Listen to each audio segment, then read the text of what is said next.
and welcome to another Bite-Size Stories for Bedtime with Ditto's Digital Adventures. Today's story is Maisie's Mastering of Life, written by Aaron Baker, read by Lynne Jefferies. Maisie Robinson had been waiting for this day ever since Neil Armstrong's boots touched the surface of the moon. Maisie was no longer the little girl in dungarees playing games of flying across space. She was now 22 years, 4 months, 6 days, 13 hours and 18 minutes old. Still wearing dungarees, but now she was writing long and complicated essays on physics and astro theories. Maisie had been lying awake in anticipation for what felt like days when she looked over to her clock, which read 0600 hours. Since her internship with Herman at the Science Museum, she always used military time. He taught her the value of a clean uniform and punctuality in all tasks. He didn't believe there was any excuse for being late for anything. Even when Maisie was late due to the delays on the London Underground, he said in his authoritative but calm voice, "If other people can make you late, you weren't planning on being on time to begin with." Maisie felt forever grateful to Herman for everything he had taught her. When she left to go to Oxford University, she couldn't believe how many people didn't show up to lectures or were late to important work assignments. As a young adult, Maisie felt overwhelmed with gratitude towards her Aunt Sylvia and Herman for their stricter rules, which instilled a strong work ethic and self-discipline in Maisie.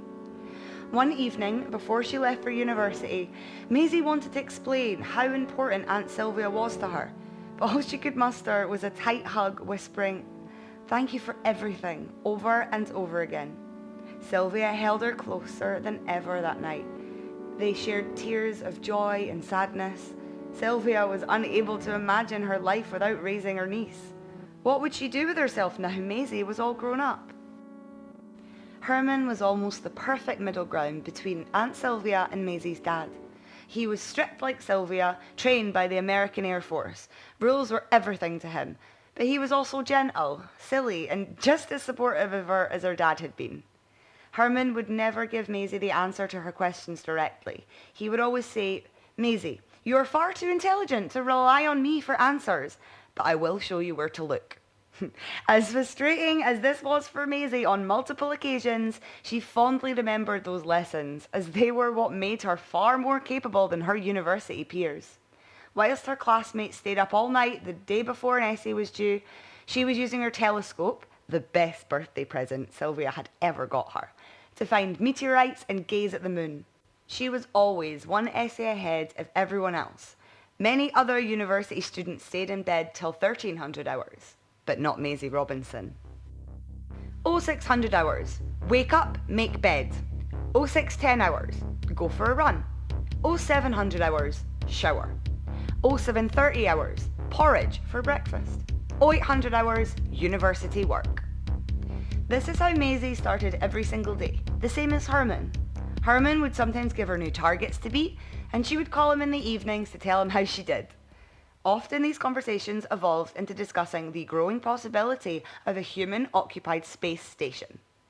To say Maisie had worked hard was an understatement. Although it had been a long time since the girls at Lady Margaret's preparatory school had horribly said that girls don't do science, it was still something that seemed to resonate through Maisie's everyday life, especially at Oxford. Maisie was one of only 4 girls studying physics, and 1 girl left after the first year. She was always aware that she had to work 5 times as hard as the boys in her classes, and not just with physics, but with everything. Aunt Sylvia and her dad both knew and had told Maisie just how ridiculous it was that women were routinely overlooked in so many aspects of society. Sylvia in particular had warned Maisie of the cruel treatment women face, and it lit a fire in Maisie's core.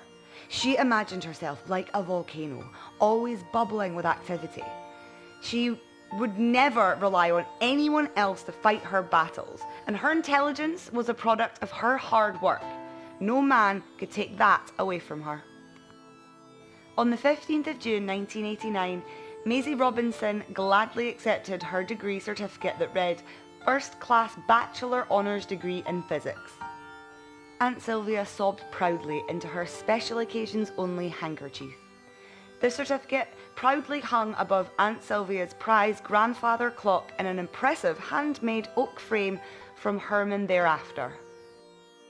Maisie was ecstatic for her first day on the Masters in Astrophysics course at Edinburgh University, where she was finally beginning to specialise in all things space. She had packed everything she needed, her textbooks, notebook, and she had a turkey sandwich and an apple for lunch. She even had a letter from her best friend in the whole universe, Susan. Susan had been away for a year studying the click beetles of Peru. She sent this letter after Maisie's Oxford graduation. It read, "Dear Maisie, the biggest of congratulations are in order. I always knew you would finish top of your class at Oxford. You are so amazing, Maisie. I'm sorry I had to be in Peru before the big day. I bet you look great in your graduation hat. Just know I was thinking about you the whole time I was analysing beetle dung. Always easier when you're distracted. Our research is going great. We might even get to come home sooner than expected. I love it out here. I do miss you and home and the chilly winds, funnily enough. I haven't felt a single cool breeze since I got on the plane at Gatwick. I can't wait for when we see each other next. I hope your move to Edinburgh goes well, and I'll be there one day to enjoy the constant rain and chippy sauce on battered haggis. All my love, your friend, Susan." Maisie hadn't seen her lifelong best friend for just over a year. It was strange not being able to talk to each other whenever they wanted.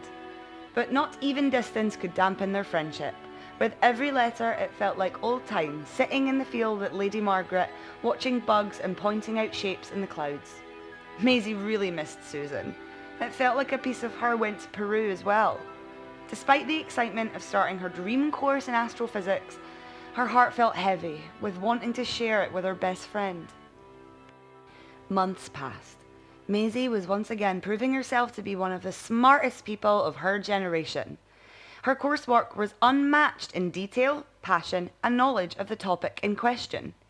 Outside of her master's degree, Maisie was thoroughly enjoying the Scottish city and all of its beautiful architecture, medieval history, and the hearts of the local people, who were so passionate and kind. There was only one problem for Rocket Girl. She felt lonely. She wasn't without friends in Edinburgh. She joined a science club that built robots and water-powered rockets. But with all her studies, which were a lot harder than they had ever been, she rarely found time for herself. Her life began to feel like a ball being dropped down Arthur's Seat, an extinct volcano outside the city of Edinburgh, just continuously rolling along with no sign of stopping in the near future. One day, Maisie woke up and marked her calendar, 1st of December 1989. Her hair was a mess, eyes with deeper bags than a Safeway supermarket under them, and she ached all over. She hadn't given herself any time to relax since she started in late August, and it was beginning to show. She dragged herself to the kitchen in 0900 hours to have some porridge. She couldn't finish it. Her appetite was gone. She hadn't been on a run in 2 weeks as her work was piling up. It was impossible to be ahead of her course this time. There was just too much to do. In a dreamlike state, she suddenly found herself sitting in a desk in a lecture that was halfway through. Maisie could barely remember the walk there or finding her seat, or even the lecture starting. Suddenly, the room appeared to morph and move, and all the sound seemed to be sucked out from the atmosphere, like she was in space. Everything went quiet, and the darkness engulfed Maisie as her head sank into her book. "Maisie Robinson, wakey wakey, come on now," a soothing voice said as Maisie felt her shoulders being gently rocked. She lifted her head and drool stretched from her lip to her textbook as she looked to see who on earth was in her room. Her eyes adjusted to the light and she remembered. She wasn't at home. "I'm so sorry, Professor McNeil. I'll be going," she rushed, stumbling through her words, flustered. "Maisie, I feel like we've lost you these last few weeks. I wanted to talk to you about your last essay. I could barely read it. It was very unfocused, which is unlike you. Is everything okay?" the professor asked with his kind Scottish lilt. Maisie wasn't sure why, but being asked if everything was okay was the last straw. Before she could stop them, Tears burst from her eyes and she was sobbing uncontrollably into her book. She couldn't answer the professor's question with words. It was as though no words existed in that moment. Not a single thought came to her mind to express. Professor McNeil understood these tears. He'd seen them many times in his career as an educator. Maisie was exhausted. Look, Maisie, you are without question one of the most capable people to ever study this course. No one has ever come to my class with the passion and knowledge that you have. But none of that matters if you can't look after yourself. Do you have any family here? Maisie shook her head in response, and the professor sighed. Okay, well then, I suggest you take the rest of the day off and get some rest. Maisie was so embarrassed. She had never fallen asleep in a class before, and she was angry at herself. How could she have let herself get like this? On her walk home, she was imagining Herman being disappointed in her. Falling asleep is worse than being late. Why aren't you running in the morning? Why are you even here if you're not going to try? Tears fell as she opened her front door. She sank onto the floor in her hallway and sobbed. She had no energy to stand or to stop crying. She just wanted everything to stop for a few hours. In her pain, all she could see in her mind was her dad. His kind face hidden by his messy beard, the crinkles in his cheeks permanent from smiling. But in her mind, his smile never emerges. He just looks at her and shakes his head. Maisie couldn't seem to stop her mind from racing through negative thoughts. Images of her dad, Aunt Sylvia, and Herman all spun around her. They were all upset with her for giving up on her dreams, and they, in turn, were giving up on her. I'm sorry, she spluttered out loud, even though there was no one there to hear it. Maisie sat on the floor for what felt like an hour. When she eventually stood up, her knees felt weak, so she sat herself at the dining room table. Her student flat was a mess. Dishes piling in the sink, clothes on the back of chairs, and a bin that really needed changing. Her flatmates never cleaned, so she had given up too. Everything around her felt hopeless. Maisie's head jerked up and looked towards the door. She wanted to ignore the frantic knocking at the door, but whoever it was knocked again, harder this time. With sunken shoulders, Maisie walked to the door and opened it slowly.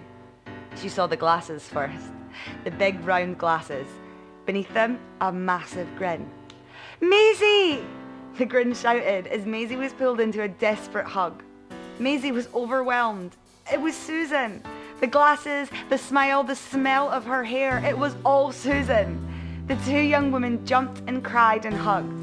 Together at last after such an agonizing length of time.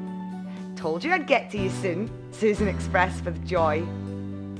The negative images circling Maisie's brain left more quickly than they arrived, as though no storm had ever raged inside her at all.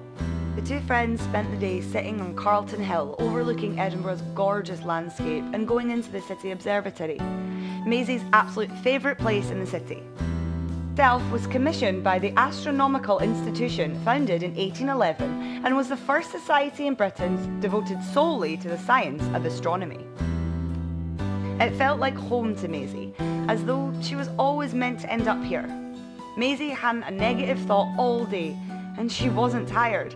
She was energized. The day glued to Maisie, as though they were reattaching themselves, arms always linked.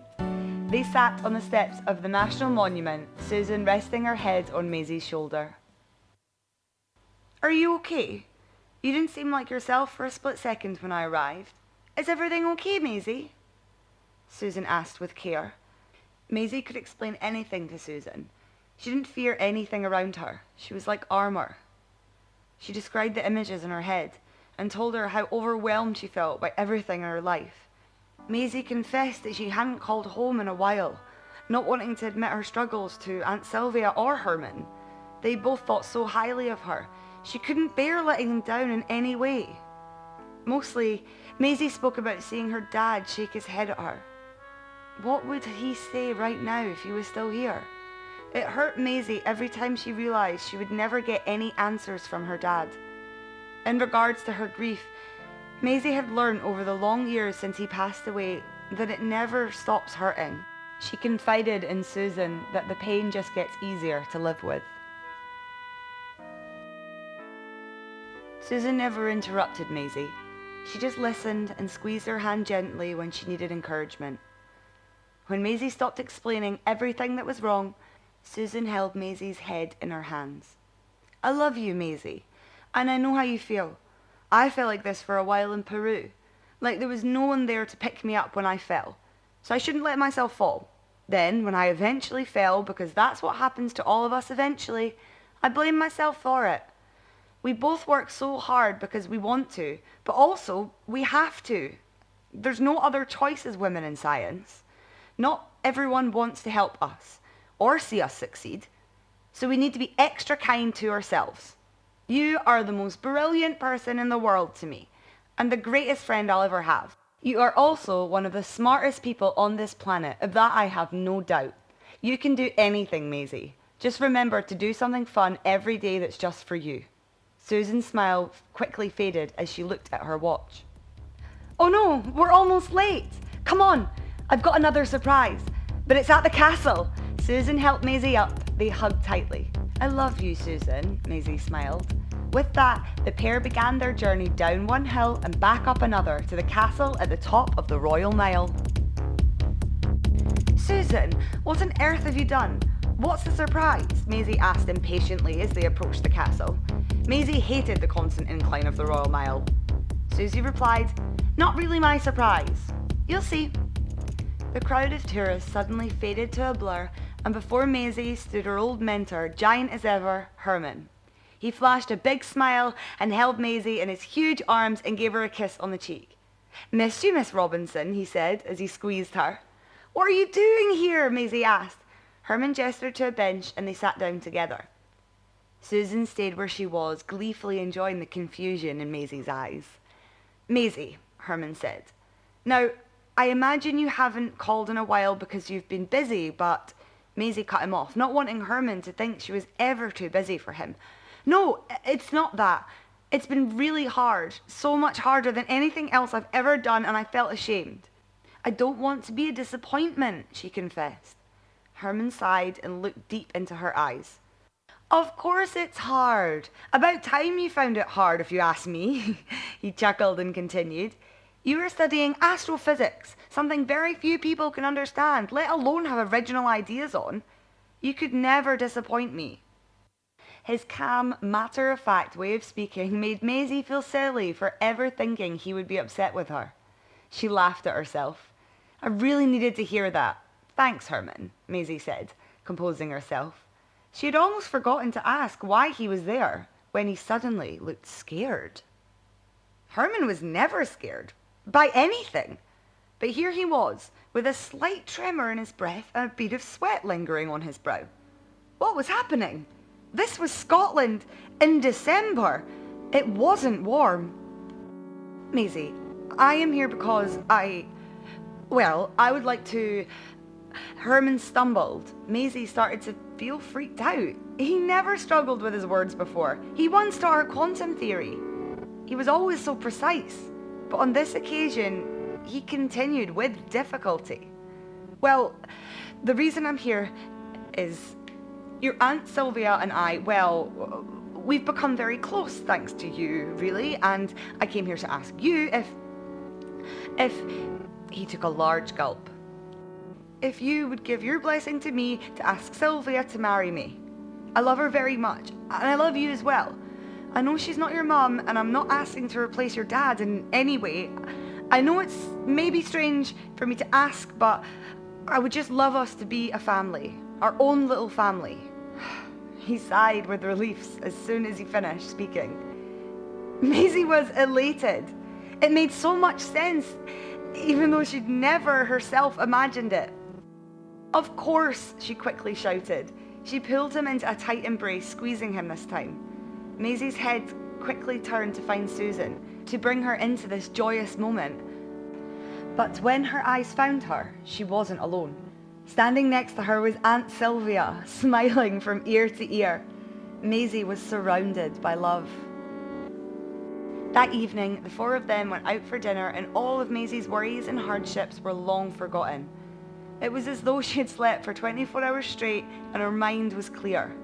All she needed was to be reminded of who she was without space in her academic challenges. She just needed some Maisie time. And spending the evening with her four favourite people on earth was certainly the kind of Maisie time she enjoyed the most. Aunt Sylvia and Herman were married the following spring in the exciting year of 1990. Maisie walked her aunt down the aisle. As they slowly walked together, Sylvia squeezed Maisie's hand. Raising you was the greatest honour of my life. I can't put into words how much you mean to me. I know your dad is watching and I know he'd be so proud of you, Rocket Girl. The wedding was easily one of the best in the history of weddings. The loudest bands with the best dancing and, instead of fireworks, Maisie designed water-powered rockets with food colouring in the water to create huge explosions of colour in the air. Many years later, a while after Maisie had graduated from her master's degree, once again at the top of her class, she decided to read the letter her dad wrote for her all those years ago when she was so young. Remember what I told you. You're Maisie Robinson, Rocket Girl.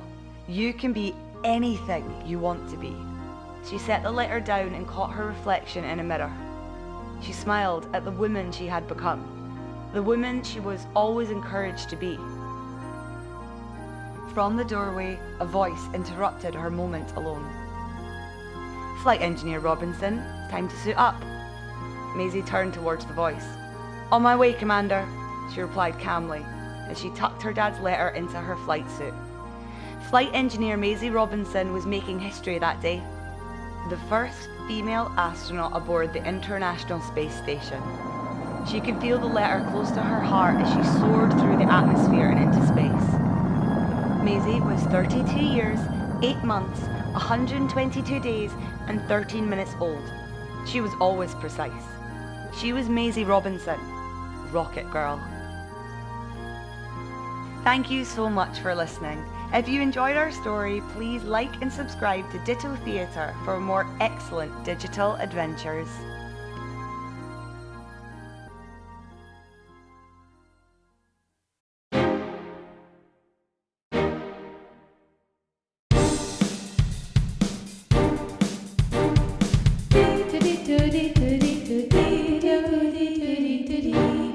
Digital adventures.